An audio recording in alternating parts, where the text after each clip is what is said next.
ایک بادشاہ کے پاس نا دروازے پہ ایک عورت مانگنے آئی، فقیر نہیں، بادشاہ کو پسند آ گئی، اس نے نکاح کر لیا۔ ابھی سویرے فقیر تھی، شام کو ملکہ بن گئی، 1 منٹ لگا۔ صبح فقیر تھی، مانگ رہی تھی، ہاتھ پھیلا رہی تھی، شام کو ملکہ بن گئی۔ بڑا اعزاز دیا بادشاہ نے، بڑا نوازا، 20 کنیزیں، کام کرنے والی، مال دولت سارا کچھ۔ لیکن وہ بی بی روز روتی، کبھی مصلے پہ بیٹھ کے روتی، کبھی قرآن پڑھ کے روتی، صبح سے شام تک 20 دفعہ کنیزیں دیکھتی تو روتی۔ بادشاہ نے حکم دے رکھا تھا کہ اس کے ابرو کا اشارہ ہو جائے تو جو یہ مانگے اسے دے دیا جائے، لیکن وہ روتی رہتی، وہ روتی رہتی، وہ روتی رہتی۔ ایک دن جو کنیزوں میں سے ذرا سیانی تھی وہ آ گئی، کہنے لگی بی بی بات سن، ہمیں نہیں سمجھ آتی کہ ہم غریب لوگ ہیں، مجبور ہیں، تنگ دست ہیں، بے اختیار ہیں، تو مالدار بھی ہے اور با اختیار بھی ہے اور موج میں ہے، تو روتی کیوں ہے؟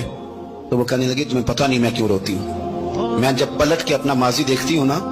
تو میں سوچتی ہوں کہ میں اس قابل نہیں تھی، اس نے نظر کرم کر دی ہے، تو اب سارا دن روتی رہتی ہوں کہ کہیں میرے سر کا سائیں ناراض نہ ہو جائے،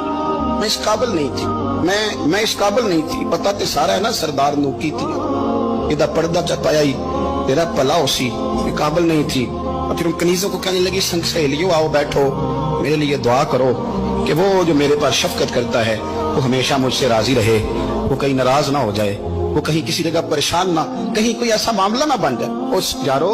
وہ جو ضرب والے لوگ تھے ان کا تو یہ سٹیٹس تھا کہ وہ روتے تھے، اور یہاں 2 نیکیاں کر کے زمانے کو بتانا، 2 خدمتیں کر کے تعریف مانگنا، اجر کا سوال کرنا۔ میرے رسول کریم علیہ السلام نے فرمایا صبح قیامت کچھ لوگ اللہ کے حضور حاضر ہوں گے، اے اللہ ہم حاجی تھے، نمازی تھے، سخی تھے، عبادت گزار تھے۔ اللہ فرمایا کہ کیا لینے آئے ہو؟ کہ اللہ وہ مسجد بنائی، مدرسے میں تعاون کیا، فلاں شیخ کی نوکری کی، فلاں جگہ گئے، جلسہ کرایا، محفل کرائی، سرائے بنایا اور صاف پانی کا کنواں لگوایا، اور جناب ہم نے وہ فلانے کی۔ تو اللہ فرمائے گا میرے لیے تھوڑی کی تھی، جاؤ جن کو دکھانے کے لیے کی تھی ان سے جا کے اجر مانگو، تمہارا تو خیال تھا بابا ہو جائے، بلے بلے ہو جائے، اور مٹی دیں، مٹی رہنا ہی ایویں قاضی بلے بلے، آج مٹی دے اتے بندے آتے، کل مٹی دے تھلے۔ عجیب بات کرتے ہیں صاحب لوگ، اور بتلانا اور دکھانا اور ظاہر کرنا اور پھر اس کا تذکرہ کرنا، اور تھوڑی سی خدمت کر کے نا، تھوڑی سی اس کا جناب ذکر کر